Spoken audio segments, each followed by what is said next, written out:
Bonjour chers élèves et bienvenue pour le corrigé du sujet spécialité Afrique que je vous ai proposé sur la chaîne. On va essayer d'aborder la correction. Bien, ce sujet, bien sûr, il existe dans la description de la vidéo, ceux qui l'ont pas encore traité. Donc je commence par l'exercice 1, c'est un petit question M. On vous dit l'étude des circuits RLC est effectuée avec un système d'acquisition relié à un ordinateur qui permet de suivre l'évolution de la tension au bord du condensateur.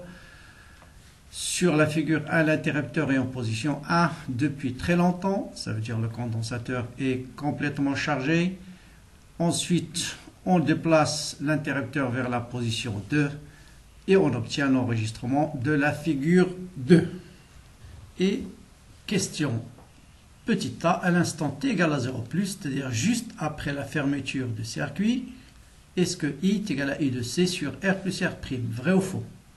Donc dans ce circuit-là, vous avez une bobine.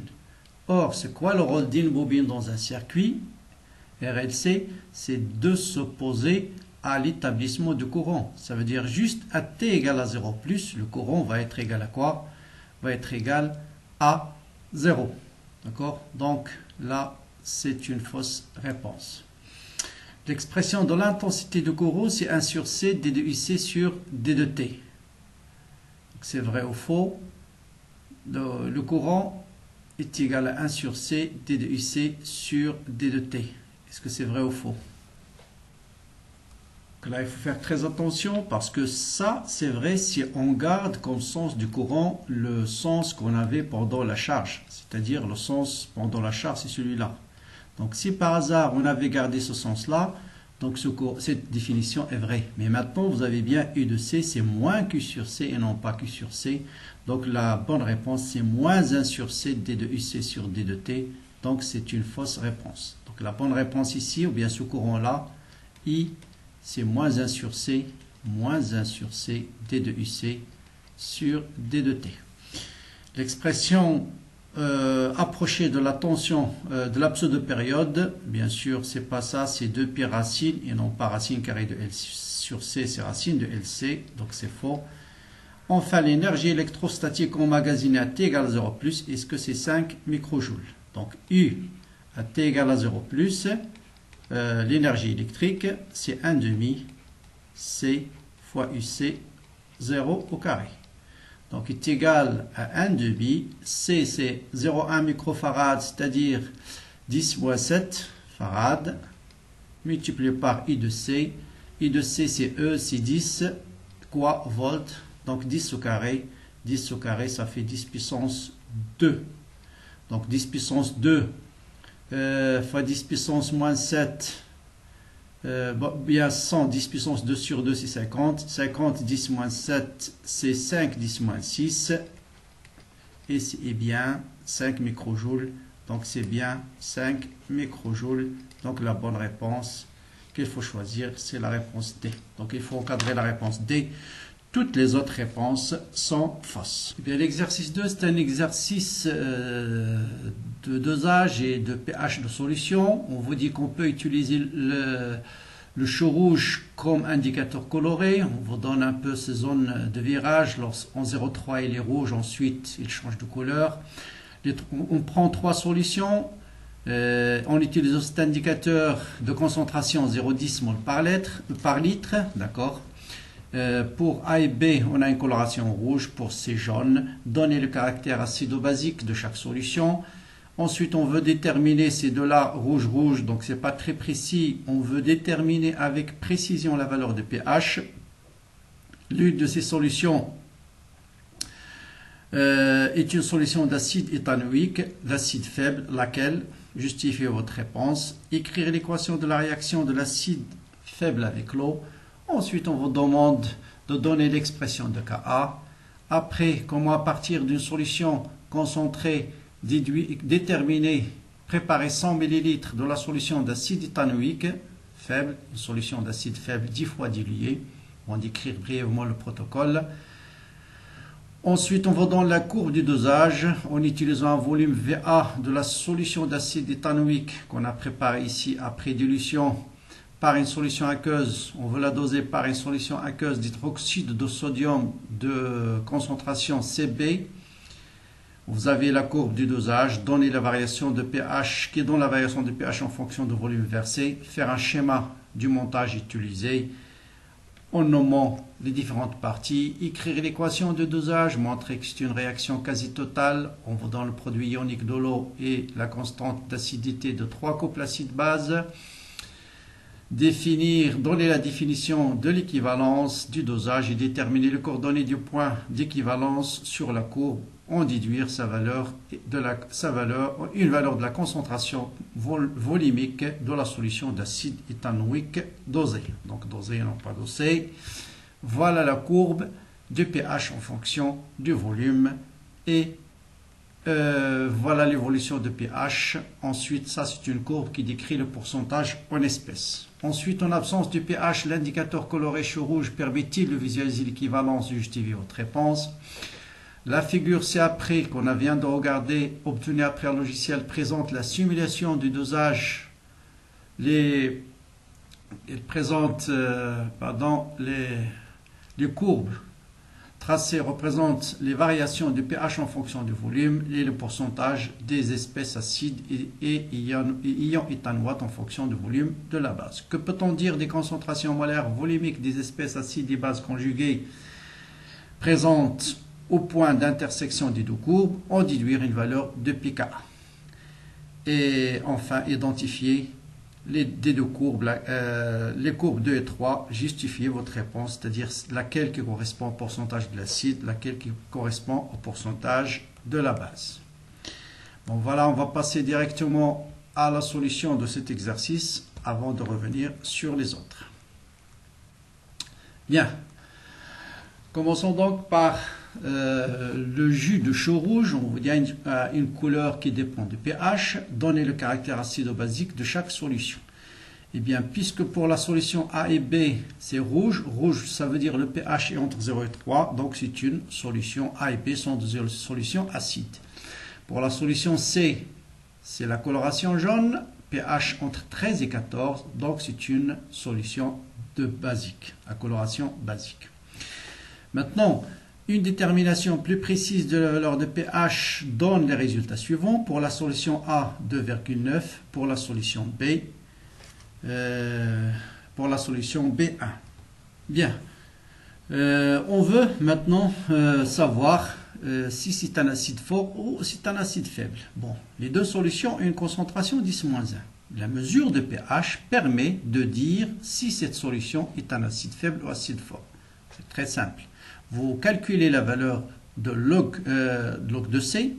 Si vous trouvez le pH égal à moins log de C, ça veut dire que vous avez un acide fort.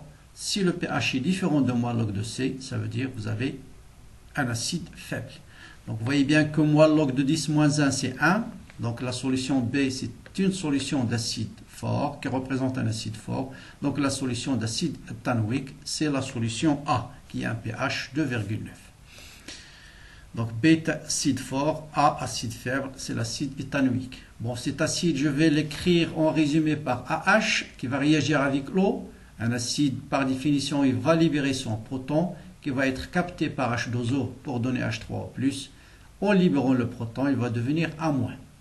Dans l'expression de la constante d'acidité, bon, c'est facile, à concentration de A- H3O+, sur concentration de AH. Comment à partir de la solution identifiée préparer un volume de 100 ml de la solution d'acide éthanoïque qu'il faut diluer 10 fois, décrire brièvement le protocole expérimental.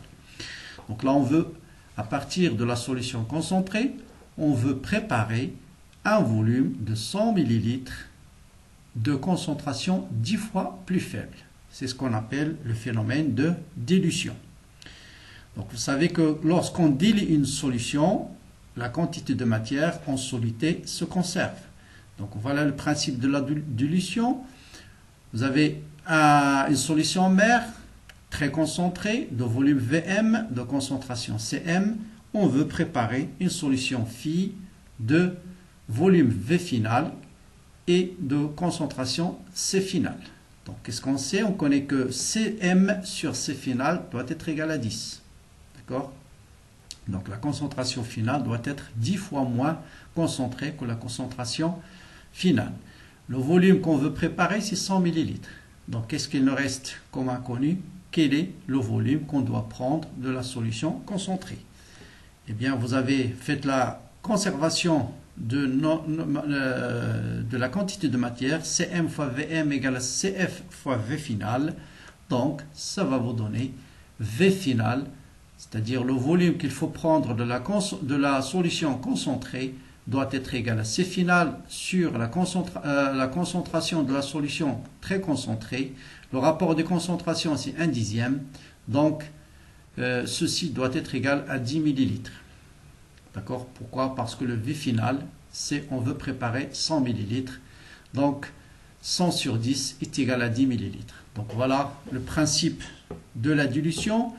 On prend 10 ml de la solution concentrée, prélever 10 ml, prélever le volume nécessaire de la solution initiale, qui est ici 10 ml. Voilà, à l'aide d'une pipette jaugée. Introduire le prélèvement dans une fiole jaugée de 100 ml, puisque le volume final qu'on va préparer, c'est 100 ml. Et il suffit maintenant de remplir cette fiole jaugée jusqu'à l'indicateur.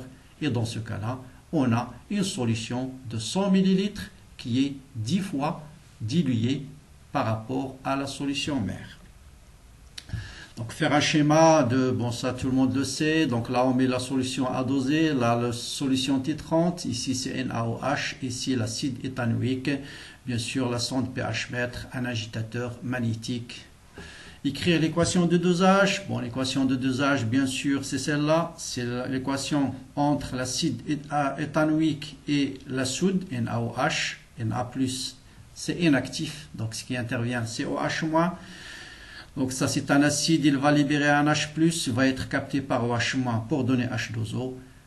Et on vous demande de montrer que cette réaction est totale. Donc pour montrer si une réaction est totale, il faut calculer sa constante d'équilibre et montrer qu'elle est supérieure à 10 puissance 4. Or, c'est quoi la constante d'équilibre de cette réaction? C'est une réaction entre deux couples acide-base, donc c'est sa constante d'équilibre, c'est le rapport des Ka. Donc vous avez la constante d'équilibre de cette réaction, c'est le Ka de cet acide divisé par le Ka de l'acide qui apparaît de l'autre côté. Donc ici on les a appelés Ka3, Ka2, donc c'est Ka3 sur Ka2. Donc Ka c'est 10 à la puissance moins pKa et faites une multiplication numérique, ça vous donne 10 à la puissance 9,2, c'est largement supérieur à 10 puissance 4, donc c'est une réaction complètement totale.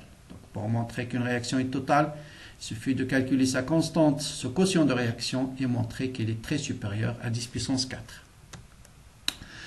Donner la définition d'équivalence et déterminer les coordonnées. Pour déterminer les coordonnées, vous tracez la tangente en un point juste avant le point d'inflexion, en un point juste, en un point après le point d'inflexion. Les deux droites, bien sûr, sont parallèles. Ensuite, vous tracez une perpendiculaire à l'une, déterminer le milieu et tracer la parallèle et l'intersection avec la courbe de pH vous donne le point d'équivalence. Et le point d'équivalence ici a pour coordonnée 8 comme pH et volume de la base à l'équivalence c'est 20,3 ml. Bon, on peut dire 20 ml. Donc voilà la condition d'équivalence, bien sûr c'est AVA égale à CBVB. Ça vous permet de déterminer la concentration de l'acide éthanoïque, c'est 10-2 mol par litre. Bien, donc là, c'est question de dosage très classique. Maintenant, en absence de pH, l'indicateur coloré chaud rouge permettait de visualiser l'équivalence, justifier votre réponse. Bon, l'équivalence, c'est pH égale à 8. Or, on voit ici que pH égale à 8, vous avez justement un changement de couleur de ce chou entre le bleu et le vert. Donc, il permettra effectivement il pourra être utilisé comme indicateur coloré, d'accord? Parce que ça correspond au passage de l'indicateur du bleu vers le vert. Donc vous voyez 8, c'est à la frontière. Bien, que peut-on dire des concentrations molaires volumiques des espèces acides et bases conjuguées présentes au point d'intersection des courbes 2 et 3, on déduire la valeur de pKa. Donc là, il faut faire très attention. Bon, ça paraît une question simple. Donc à l'intersection, bien sûr, vous avez puisque le pourcentage de l'acide égale le pourcentage de la base. Donc, la concentration de l'acide est égale à la concentration de la base. Donc, en ce point, voilà le point d'intersection, c'est ce point-là. Donc, en ce point, qu'est-ce qu'on a? On a la concentration de A- est égale à la concentration de AH. Surtout pas de dire, bon, j'ai en ce point, donc je peux déterminer le pH, c'est 7. Donc là, il ne faut pas faire cette erreur-là. D'accord? Ça vous donne juste le point d'intersection des deux courbes. Donc au point d'intersection, j'ai la concentration des deux sont égaux. Or, pour ce point, quel est le volume de la base qu'on a? Le volume qu'on a versé, c'est pas le volume qu'on a versé, c'est 10. D'accord? En ce point, le volume qu'on a versé, c'est 10. Et connaissant le volume, c'est-à-dire là, les deux concentrations sont égaux, si on a versé un volume de 10 millilitres. Or, si on a versé un volume de 10 millilitres, le pH, vous voyez bien, c'est à peu près 4,8. Donc voilà, concentrations sont égaux. Or, si les deux concentrations de l'acide égale la concentration de la base, vous avez le pH égal à pKa, puisque le log de 1 égale à 0. Donc le pH égale à pKa égale à 4,8 et non pas 7. Faites très attention. D'accord? Concentrations sont égaux, ça implique le volume qu'on a versé, c'est 10. Et donc le pH égale à 4,8, donc on peut déterminer. Donc bien sûr, cette courbe-là représente le pourcentage de l'acide. Celle-là, c'est le pourcentage de la base. Pourquoi? Parce qu'à T égale à 0, vous voyez bien, la concentration de l'acide, elle diminue. Donc là, on dose l'acide avec une base. Donc, lors du dosage, la concentration de l'acide va diminuer. Et au fur et à mesure qu'on verse la base, sa concentration va augmenter. Et au point d'équivalence, l'ensemble de la base a réagi avec l'acide, donc sa concentration va rester constante. Donc je répète ici la courbe, hein, là il faut attention, ça c'est on a dit le pourcentage donc le pourcentage en acide, parce que c'est l'acide qu'on dose, hein, d'accord? Donc au départ vous avez dans la solution uniquement l'acide, donc vous avez 100% de l'acide. Au fur et à mesure qu'on verse la base, la concentration de l'acide diminue, et à l'équivalence, il n'y a plus d'acide. L'acide a complètement réagi avec la base, et après l'équivalence, la concentration de la base reste constante. Donc voilà. Donc on passe à l'exercice de l'électricité. Donc on vous dit préciser sans justifier le signe des armatures B et D, ces armatures-là. Donc si on met l'interrupteur en position 1, donc vous avez un courant électrique qui sort de la borne positive. Donc les électrons circulent dans le sens inverse au courant électrique. Donc c'est cette armature-là va être chargée négativement, cette armature-là va être chargée positivement. D'où viennent ces charges? Donc, pour comprendre d'où viennent ces charges, il suffit de comprendre comment se comporte un conducteur isolé. Un conducteur, c'est deux armatures, c'est deux formes. Chaque armature, c'est un conducteur. Un conducteur, par définition, c'est un matériau qui contient des charges libres, des électrons, des charges libres, et qui sont liés à des ions qui sont fixes. Donc, les ions, ils sont fixes. Ceux-là, ils ne bougent pas. Donc ça, c'est des électrons, des électrons, des électrons. Lorsque je mets une différence de potentiel à ces électrons, qu'est-ce qu'il va faire l'électron? Il va se déplacer suite à cette différence de potentiel.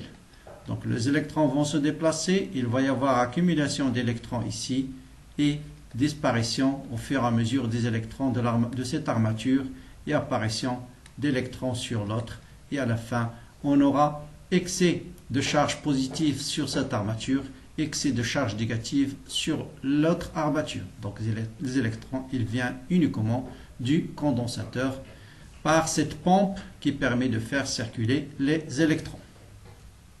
Bon, question suivante, c'est très classique, c'est déterminer l'équation différentielle vérifiée par la tension, cette fois-ci au bord de la résistance. Donc loi d'additivité des tensions, vous avez E égale à I de R plus I de C, I de R égale à RI. Donc, pour chercher l'équation vérifiée par I, on dérive cette équation-là. Il faut calculer les dérivées parce que I, c'est D de Q sur D de T. Donc, la dérivée de E par rapport au temps, c'est 0. La dérivée de R sur D de T, on le laisse. Et D de Q sur D de T, on le remplace par I. Ensuite, I, c'est I de R sur R. Et vous avez l'équation différentielle vérifiée par I de R. Donc, faire attention. Là, on est dans la charge. Il n'y a pas de deuxième terme parce que on s'intéresse à l'équation vérifiée par la tension aux bornes de la résistance. Bien. Donc on continue la question suivante. Vérifier que I de R égale à E exponentielle moins T sur R. C'est solution de l'équation différentielle précédente. Donc il suffit de remplacer. Je calcule d'abord D de R sur D de T. C'est moins E sur RC1. Ensuite je remplace dans l'équation différentielle. Et vous voyez que E, ce E là, sur exponentielle moins T sur RC n'est autre que I de R. Donc vous voyez bien que RC1 D de R sur D de T égale à moins I de R. Ça veut dire I de R plus RC D de R sur DT égale à 0, qui est l'équation différentielle. Déterminer en justifiant la méthode la valeur de taux. Donc il faut aller sur la courbe.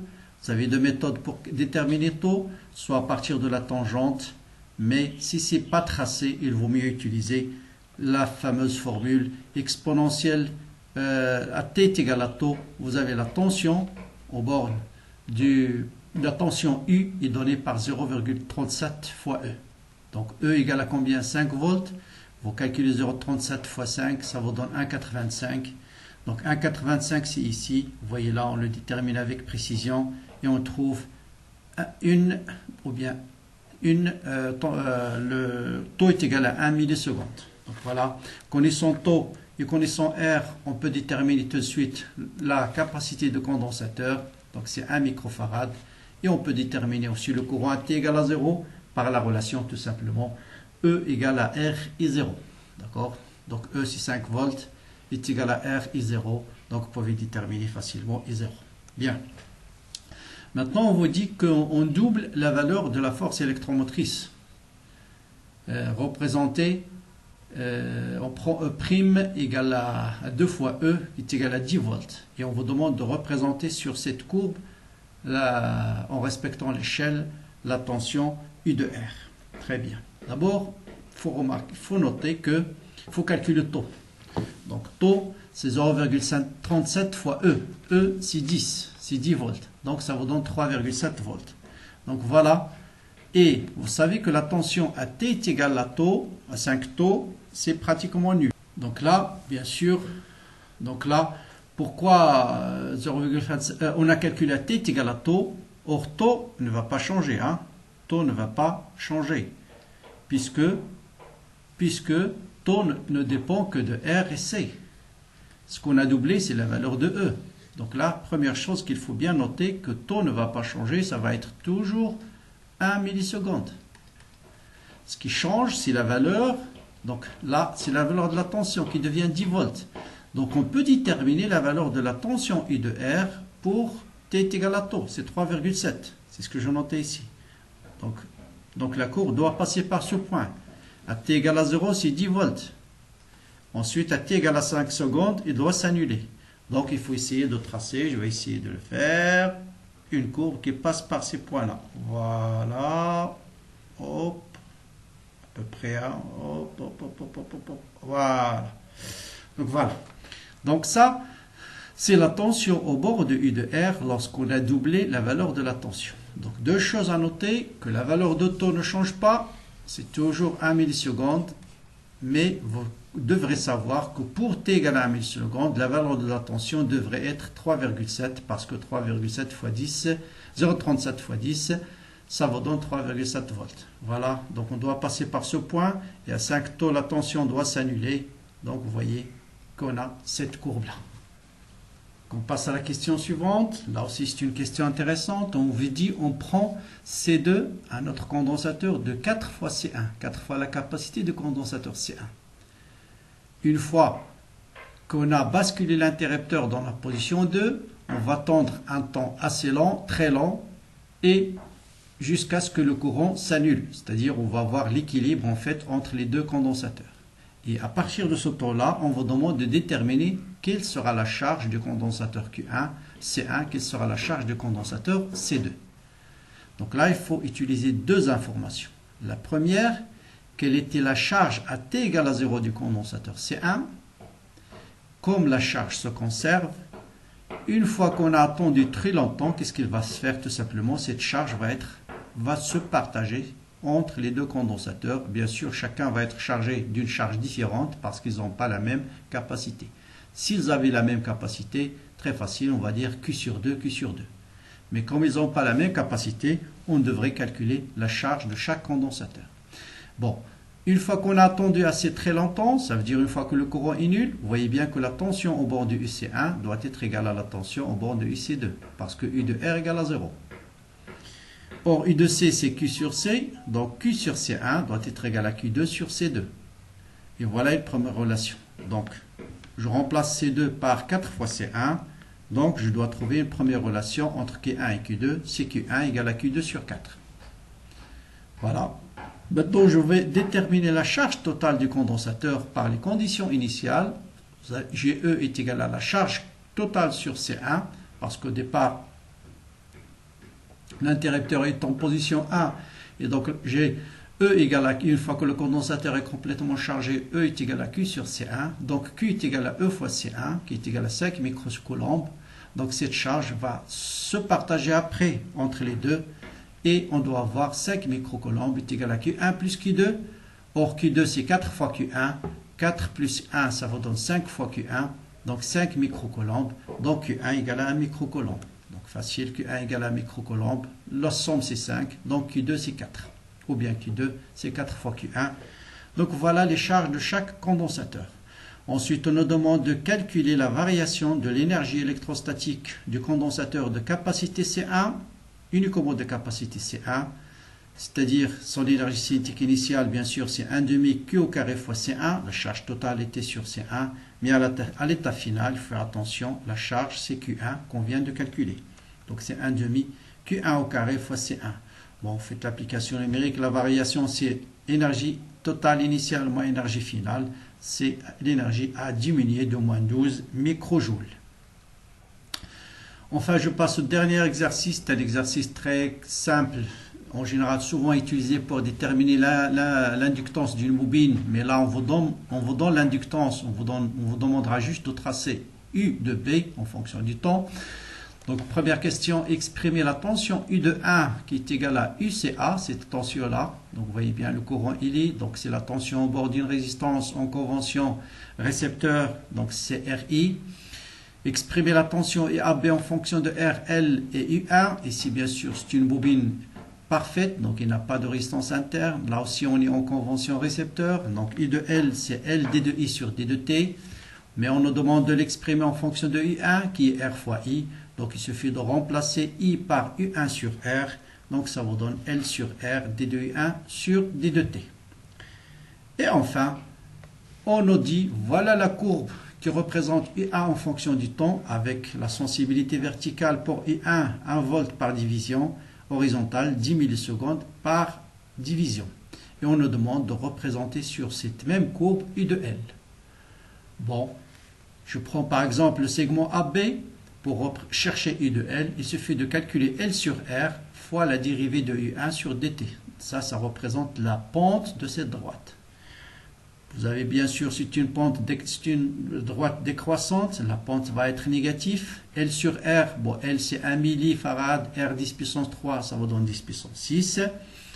Sur le segment AB, la pente est égale à 3 moins 3 divisé par ce temps-là moins celui-là qui est moins 2, donc moins 20, parce que chaque division correspond à 10 millisecondes. Donc ici vous avez 20 millisecondes, ici vous avez 6, mais c'est une pente qui est négative. Donc 6 divisé par 20 millisecondes, ça vous donne moins 3, 10 puissance 2 volts par seconde. UAB est égal à quoi? U de L, pardon, est égal à quoi? C'est 10 puissance moins 6 multiplié par moins 3, 10 moins 2, ça vous donne moins 3, 10 moins 4. On vous dit de la représenter en utilisant une sensibilité verticale de 10 moins 4. Ça veut dire chaque carreau correspond à 10 moins 4. Donc ça va être 3 carreaux. Voilà, c'est une tension qui est constante. Sa valeur c'est moins 3 fois 10 moins 4 volts.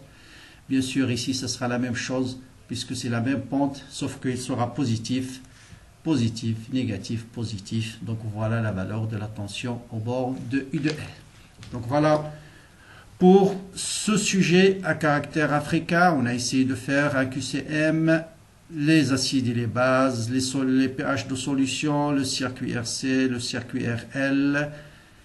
Commentez la vidéo, partagez-la avec vos amis. Bon courage à tous nos amis africains partout où ils se trouvent et à tous les étudiants, tous les bacheliers dans le monde. Et à très bientôt.